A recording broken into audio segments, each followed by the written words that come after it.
Wir sind bereits in einer Emergency Eye Session mit Victor in Italien. Wir haben Victor mittlerweile verortet. Wir haben ein Video aktiviert.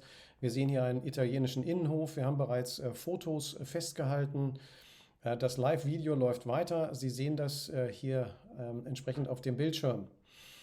Wir würden jetzt, da die Telefonverbindung abgebrochen ist, den Viktor in die Audioverbindung hineinholen. Das ist die neue Caller- oder Anrufer-Audioverbindung. So, ich betätige jetzt hier diesen Toggle Audio und dann bekommt Viktor auf seiner Seite auf einem Smartphone die Aufforderung, dem zuzustimmen. Und wir werden gleich hören, ob der Viktor uns mittlerweile hört und ob wir wieder miteinander sprechen können. Ja, Hallo ich Viktor. höre dich klar und So, deutlich. ich habe Ähm, bereits zu, mitgeteilt, dass du in Siena bist und dass wir hier in einen italienischen Innenhof schauen. ja, Viktor, vielleicht würdest du einfach mal dein Telefon muten, also stumm schalten und die Stummschaltung wieder aufheben und währenddessen sprechen. Dann sehen wir und hören wir auch, dass auf deiner Seite die Stummschaltung funktioniert. mache ich. Ich rede jetzt einfach mal. Und wie man gehört hat, hat man nichts gehört. Ja, genau.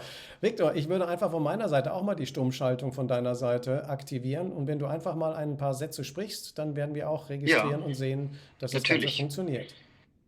Ja, hier sieht man typische.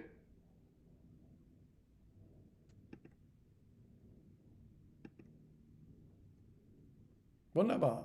Wir haben gerade registriert, dass wir natürlich die Stummschaltung nicht aufheben können auf deiner Seite. Das ist ein entsprechender Datenschutz und Schutz von Persönlichkeitsrechten. Das heißt, die Stummschaltung musst du von deiner Seite aufheben, aber wir können dich hier anweisen. Bitte hebe die Stummschaltung auf. Ja, Wunderbar, hat funktioniert. Victor, du kannst auf deiner Seite auch den Lautsprecher mal deaktivieren. Wenn du das jetzt mal tun wirst, dann würden wir das auch gleich auf dem Video von deinem Smartphone sehen und hören. Das heißt, einfach mal den ja, Lautsprecher ausmachen und dann werden wir das sofort registrieren. Hat das funktioniert? genau.